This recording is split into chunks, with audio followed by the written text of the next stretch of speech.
जो वाइन और बियर की शॉप है ना, वो ऐसे खुली हुई है जैसे जनरल स्टोर खुला होता है। ठीक है भाई, गाड़ी नोट रही, सही कह रहा है। और यही वो चेक पोस्ट है जहाँ से मैं बोल रहा था कि 1 बजे तक एंट्री करनी पड़ती है। कह सकता हूँ कि सबसे खराब मौसम हम लोग फेस कर रहे हैं।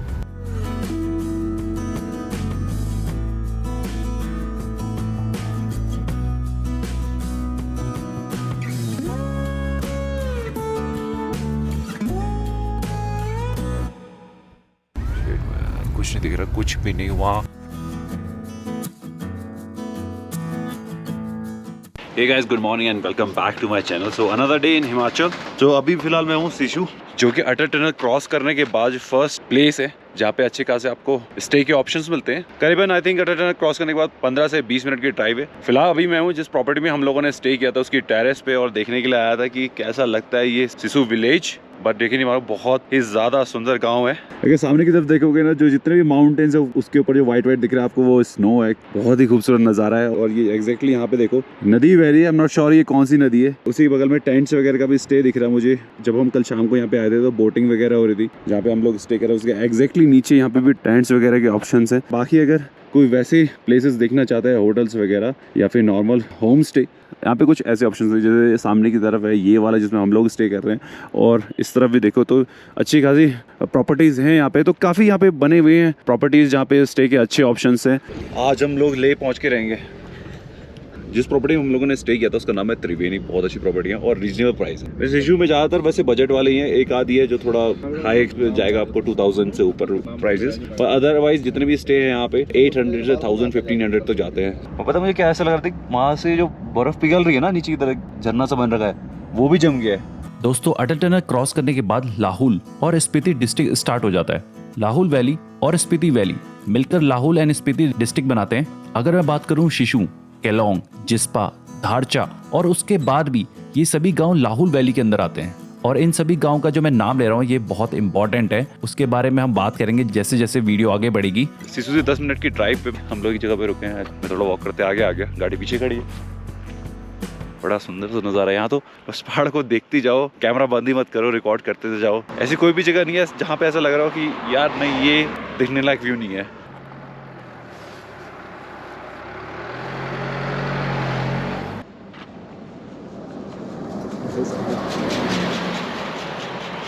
बाकी ऐसा कुछ शॉट लेने के लिए मैं नीचे रुक गया था।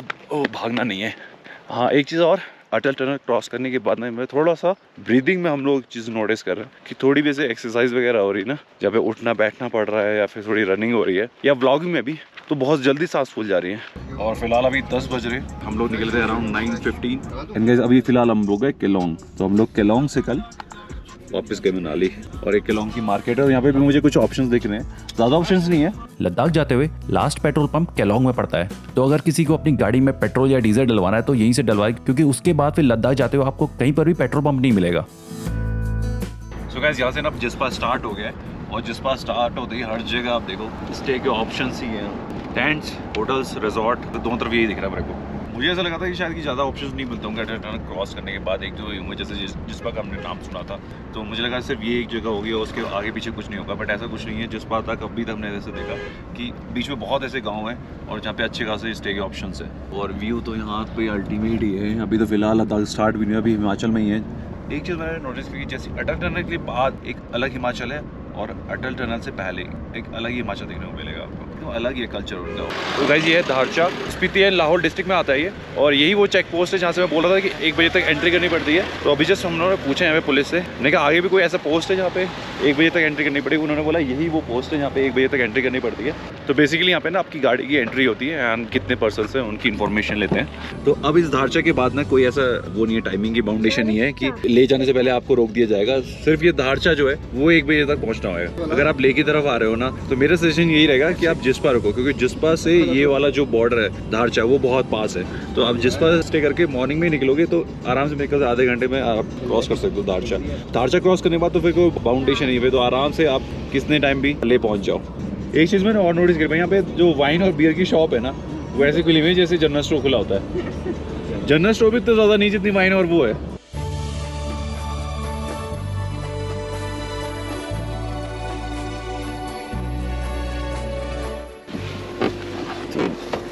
एग्जैक्टली पता नहीं चल रहा कि क्या हुआ, लेकिन 2-3 जैसी भी दिखती हो रही है वहाँ पे काम कर रही है, लेकिन अब पता नहीं कितना टाइम लगेगा। सब यहीं पे है बैठ के, पीछे की तरफ देखो सारे बैठ गए हैं रोड पे।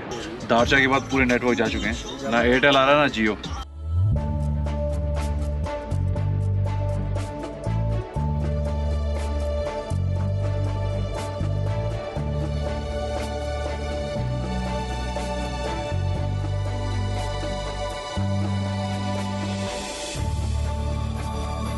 तो एक छोटा सा 200 मीटर का पैच था जिसमें लैंडस्लाइड हो गई थी, तो वो उसी अंडर कंस्ट्रक्शन चल रहा था काम।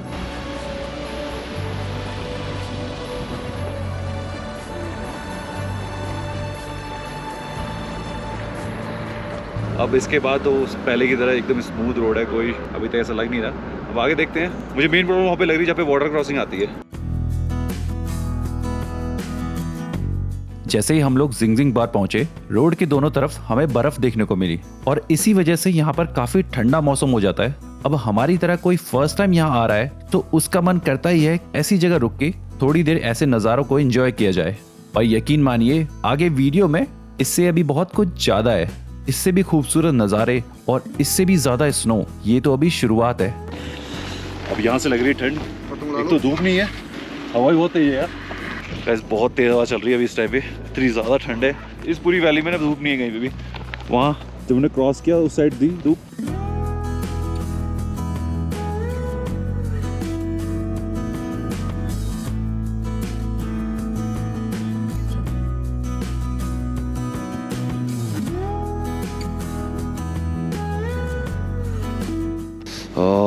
यहाँ लग रहा है अच्छा, गौरव dhaba Jingjing bar.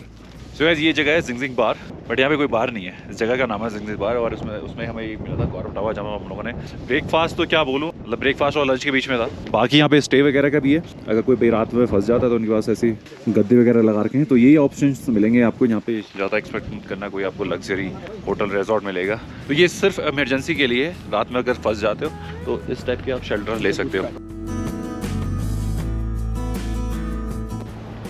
Welcomes you to Jingjing बार। अब ये जो पूरी जिंगजिंग बार वाली वैली है जहाँ से स्टार्ट हुई है, वहाँ से पूरे सूखे पहाड़, स्नो और ऐसे पथरीले वाले, तो बिल्कुल भी यहाँ पे वैसे पेड़ पौधे नहीं दिखाई देते। तो सूखे पहाड़ और पत्थर वाले पहाड़ वो है बस। लेकिन क्या नज़ारा है यार, वो क्या नज़ारा। जिंगजिंग बार आने के बाद ढाबे स्टार्ट हो जाते हैं। ये ढाबे आपको हर 30 मिनट, 1 घंटा या कभी कभी हो सकता है कि 2-3 घंटे बाद भी मिले। तो अगर कभी भी कोई ऐसी इमरजेंसी होती है कि आपको कुछ चीज खरीदनी है, वॉशरूम जाना है, स्पेशली अगर आपके साथ लेडीज हो, तो आप इन ढाबों को यूज कर सकते हो। इन सभी ढाबों में आपको वॉशरूम मिलेंगे।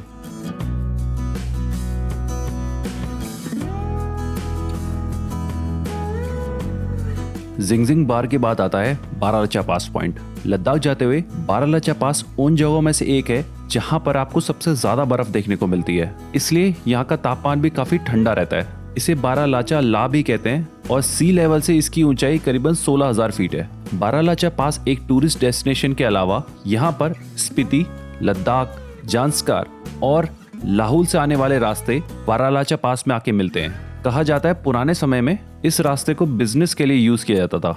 बारालाचा पास एक one of the top tourist place है विजिट करने के लिए। काफी सारे टूरिस्ट सिर्फ बारालाचा पास के लिए ही आते हैं मनाली से और उसी दिन वापस मनाली निकल जाते हैं, क्योंकि यहाँ पर स्टे के कोई ऑप्शंस नहीं है। मई से बारालाचा पास के रास्ते खुल जाते हैं। जिन लोगों को स्नो देखना काफी पसंद है वो मई के स्टार्टिंग वीक्स में यहाँ आ सकते हैं, तब आपको सबसे ज्यादा स्नो देखने को मिलेगी। बारालाचा पास जाने के लिए आप मनाली से रेंट पर स्कूटी, बाइक या फिर टैक्सी भी ले सकते हैं। ये क्या बदतमीजी है। बर्फ लगता है बर्फ पड़ने वाली है। ओ तो लाल होगी उंगलियां, देख ये देख उंगलियां लाल होगी। ओ टच हो गई, टच करनी है, छीलनी थी भाई।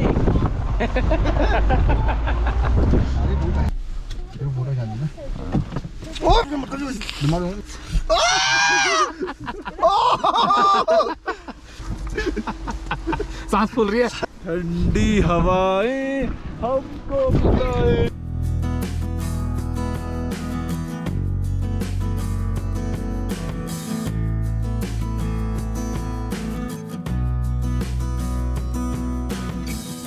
अभी जो आप वीडियो में बर्फ से ढका हुआ प्लेन मैदान देख रहे हैं, ये है सूरज ताल। ये ताल आपको बारालाचा पास में ही देखने को मिलता है। अगर आप मई के शुरुआती हफ्ते में आते हैं तो आपको ताल का नज़ारा कुछ ऐसा देखने को मिलेगा। उस टाइम पूरी ताल बर्फ से जमी होती है। जून महीने से बर्फ पिघलना शुरू हो जाती है और जुलाई में आपको ताल का पानी बिल्कुल साफ दिखाई देता है। और इसलिए भी कहते हैं कि लेह लद्दाख की जो बेस्ट ट्रिप है वो जुलाई और अगस्त में मानी जाती है। सितंबर के बाद थोड़ा ठंडा होना स्टार्ट हो जाता है, लेकिन आपको स्नो देखना काफी पसंद है और आप ठंडे को झेल सकते हो तो आप मई के शुरुआती हफ्तों से लद्दाख की ट्रिप कर सकते हो। सूरज ताल 800 मीटर लंबी ताल है। लद्दाख जाते हुए आपको ये ताल दाईं तरफ पड़ेगी। ये इंडिया की तीसरी सबसे ऊंची ताल है जिसकी हाइट सी लेवल से करीबन 16,000 फीट है। मनाली से सूरज ताल की दूरी 140 किलोमीटर है। सूरज ताल की तरफ जाते हुए हमें कोई लोकल बस नहीं दिखी, लेकिन अगर आप प्लान करते हैं यहाँ पर आने का मनाली से तो आप रेंट पर बाइक या फिर टैक्सी भी ले सकते हैं। जैसे मैंने पहले ही बताया था, बारालाचा पास में आपको कोई भी स्टे के ऑप्शन नहीं मिलते, तो आपको उसी दिन मनाली वापस जाना पड़ेगा या फिर आप जिस्पा, केलोंग, शिशु इन जगहों में भी स्टे कर सकते हैं जो लाहौल वैली में ही आते हैं।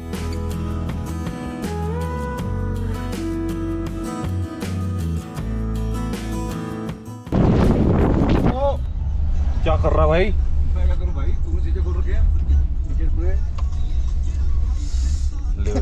मजा। तेरा ही अच्छा सा तेरा कैमरा था। क्या कह भाई, गाड़ी नहीं उठ रही? सही कह रहा है भाई, ऐसा बोल। नहीं उठ रही भाई, नहीं उठी थी, सुई उठी नहीं। अभी थोड़ी देर पहले क्या हुआ, लोग का दिल्ली बैठ गया, गाड़ी एकदम खड़ी हुई है, चढ़ाई है और गाड़ी वहीं पे रुकी हुई है। नहीं यार क्यों रुका है यहाँ पे? कह रहे गाड़ी खींची नहीं रही। मैंने कहा गाय फंसे आप।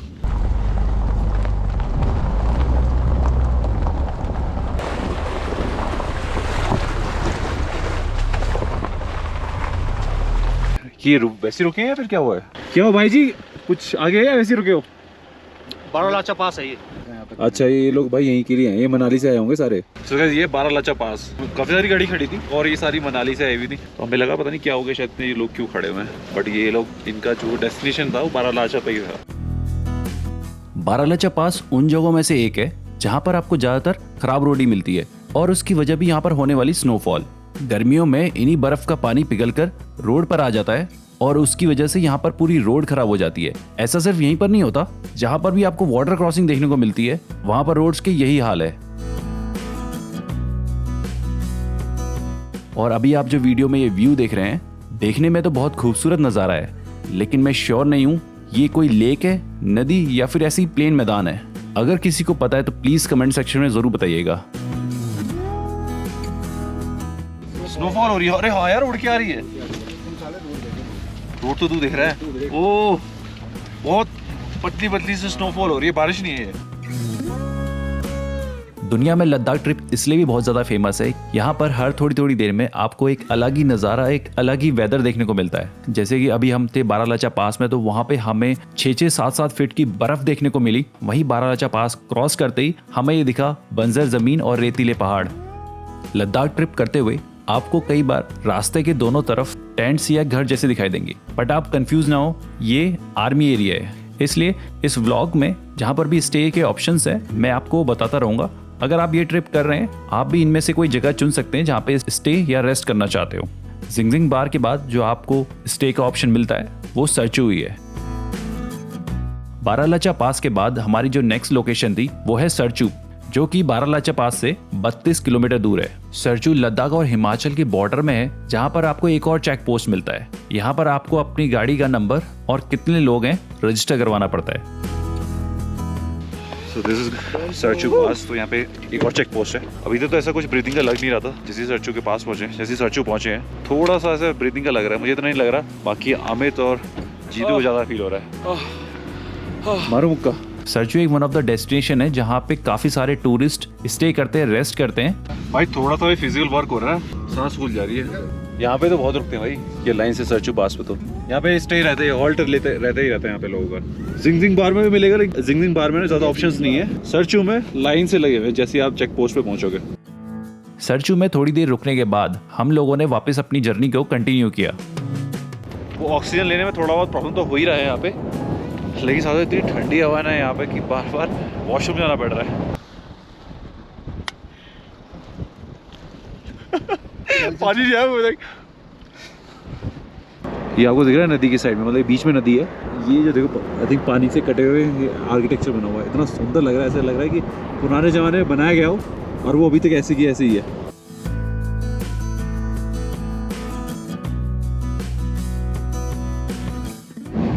ये है वो रोड जहाँ से अभी हम लोग आए थे, और ये रिवर देख रहे हो, इसकी बात कर रहा हूँ। पूरी जमी हुई है रिवर, एकदम पैरेलल चल रहे हैं उस रोड के हम लोग, बराबर में।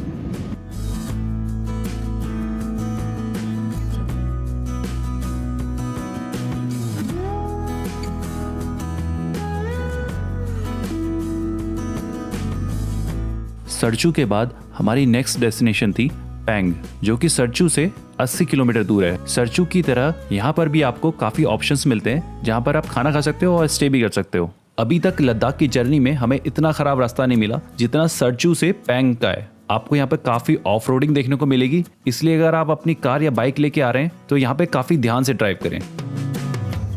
आई थिंक सामने की तरफ लैंडस्लाइड हुई है, तो मेरे को दिख रहा है जेसीबी वगैरह वहाँ से जो भी गिर रहा है, वो अभी भी गिर रहा है, वो लोग हटाए जा रहे हैं, उतना गिरते जा रहा है। तो उस साइड भी गाड़ी रुकी है और इस साइड तो हमारी गाड़ी खड़ी है, पीछे कोई गाड़ी नहीं है अभी तक। कितना टाइम लगेगा भैया? 15 मिनट। अच्छा अच्छा, ये क्या कब गिरा? अभी गिरा क्या? लेकिन क्या व्यू है यहाँ पे। पहले तो ये प्लास्टिक की बोटल्स डस्टबिन में फेंक लेते क्योंकि काफ़ी देर से कैरी करके चल रहे थे, डस्टबिन नहीं मिल रहा था। इन प्लास्टिक प्लेस यहाँ पे है बाकी पहाड़ों में।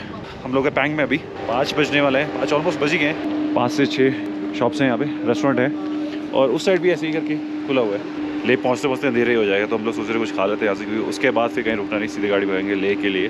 बहुत ठंड पड़ गई है यार, तो जैकेट में कुछ हो ही नहीं रहा है। जो रूट है ना बहुत ज़्यादा ख़राब है। स्टार्टिंग में तो ठीक है, उसमें तो 2 लेन हाईवे बना हुआ है, स्मूथ रोड है, बट उसके बाद जैसी वाटर क्रॉसिंग आना स्टार्ट होती है ना सचू के आसपास, सचू से पहले ही, और उसी में सबसे ज़्यादा टाइम लग गया। अभी फिलहाल हम लोग पैंग में रुके हुए एक ढाबे पे। तो ये है वो थुक्पा जो हमने ऑर्डर किया। आप यहीं पे रहते हो या चले जाते हो? सीजन यहीं पे रहते हैं। अच्छा, उसका सीजन खत्म हुआ फिर अपना घर में ले में। अभी कितना दूर है ले यहाँ से? 175 किलोमीटर है। और ये रोड ऐसी रहेगी पूरी ले तक? रोड तो अच्छा है, अभी यहाँ से डबल रोड है। अच्छा, डबल रोड है। तो खाना तो हम लोगों ने खा लिया था, लास्ट में चाय ऑर्डर करिए, थोड़ा गर्मी से आ जाएगी, बहुत ठंडा हो गया, बहुत ज़्यादा ठंडा। 15,280 फीट। दोस्तों, एक बहुत ही ज़रूरी चीज़ हमने जो गलती करी वो कोई भी ना करे। अगर आप भी कभी पैंग पहुंचते हैं 4 बजे के बाद, तो उसके आगे बिल्कुल भी लद्दाख के लिए ना जाएं, पैंग में ही स्टे करें, क्योंकि इसके बाद का रास्ता और ख़राब होने वाला है। और मैं ऐसा इसलिए नहीं कह रहा हूँ रोड की वजह से, बल्कि मौसम की वजह से। यहाँ पे वेदर एकदम से बदलता है।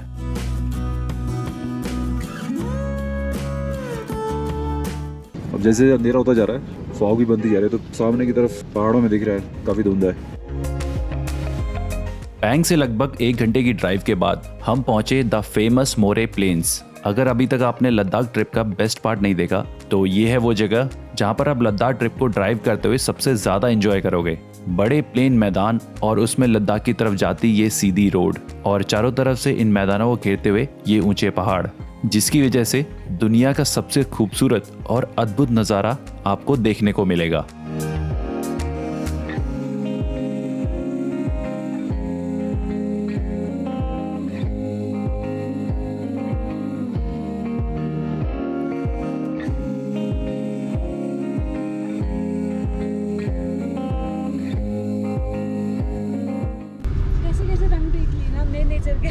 सही में एक ही ट्रिप में सब कुछ देख लिया भाई। स्नो भी देख ली, ऑफ रोडिंग भी देख ली, बारिश भी हो ही गई है, स्नोफ्लेक्स, हमें नया वर्ड पता चला।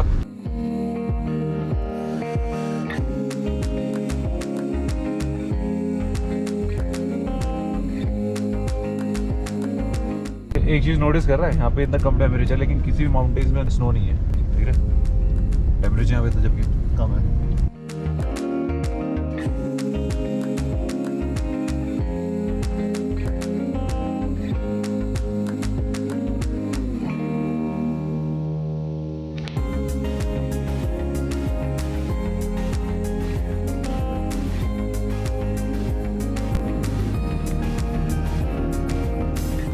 यहाँ पे हो चुका है -1।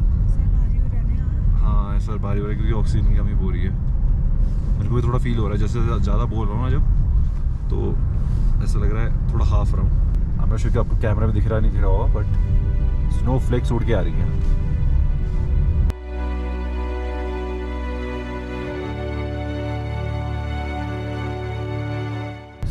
ज़्यादा ठंडा हो गया, बहुत ज़्यादा धुंध है, बहुत ज़्यादा हाइट पे हम लोग। और पूरे रास्ते में सिर्फ 2 गाड़ी दिख रही हैं जो एक साथ चल रही हैं। एक ये आगे हमारे साथ इनोवा राजस्थान की गाड़ी है और एक हमारी, बस ये 2 है जो साथ साथ चल रही हैं। मोरे प्लेन्स क्रॉस करने के बाद फाइनली हम पहुंचे तांगलंगला पास। मनाली से जाते हुए ये सबसे हाईएस्ट पास है जिसकी ऊंचाई सी लेवल से लगभग 17,580 फीट है। तांगलंगला पास उन पॉइंट में से एक है जहां पर हर लद्दाख जाने वाला थोड़ी देर के लिए जरूर रुकता है, लेकिन खराब मौसम और बहुत ज़्यादा ठंड होने की वजह से हम यहाँ रुक नहीं पाए और अपने लद्दाख के सफ़र को जारी रखा। -2 डिग्री, -2 हो गया। -2 भाई। बारालाचा पास के बाद सबसे ज़्यादा ठंड और सबसे ज़्यादा बर्फ़ हमें यही देखने को मिली।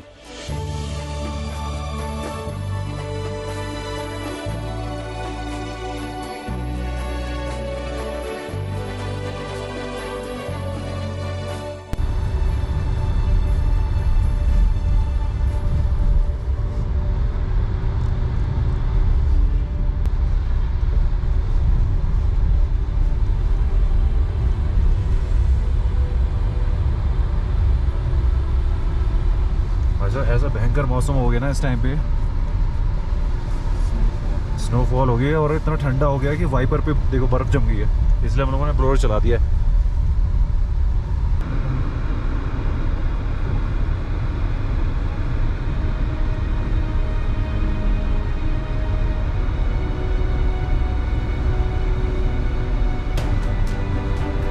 भाई अलग ही नज़ारा देखा मिल गया एकदम।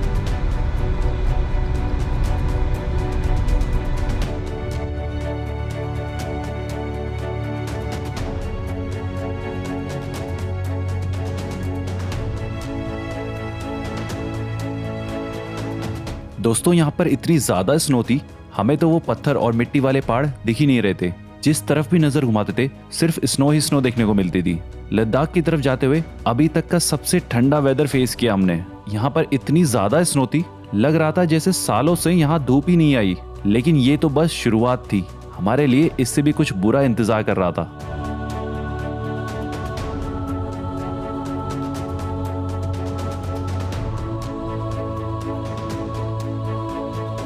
इस खराब मौसम में जो 2 गाड़ियां हमारा साथ दे रही थी, अब तो उन्होंने भी साथ छोड़ दिया। इस खराब मौसम को और खराब कर दिया इस बारिश ने। अगर आप ध्यान से देखोगे तो आपको गाड़ी के सामने बारिश होती दिखाई देगी।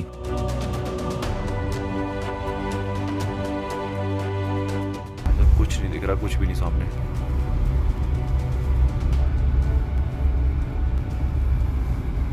एक तो ये लाइट के ऐसे और वो चमक जा रहे हैं ना, कैमरे में से दिख रहा भाई। कैमरे में रोड दिख रही है। आपको वीडियो में देख के लग रहा होगा कि सामने सब कुछ दिख तो रहा है, लेकिन यकीन मानिए नंगी आंखों से हमें इसका 50% तक नहीं दिख रहा था।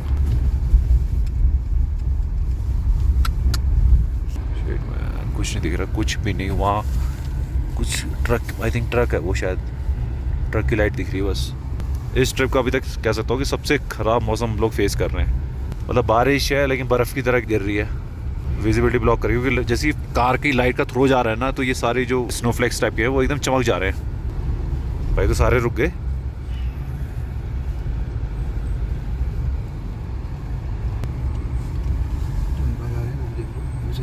दिख रहा है हाँ काट, यहाँ से अच्छी विजिबिलिटी दिख रही है सामने। हेडलाइट की वजह से कम दिख रही है विजिबिलिटी। साइड से दिख रहा हूँ ना, देख बगल में से देख, साफ दिख रहा है। देख ये बंद हो जाते हैं ना, सामने ही गिर रही है जो, फिर कोई दिक्कत नहीं आती। ओफो, नीचे जा रहे हैं हम लोग।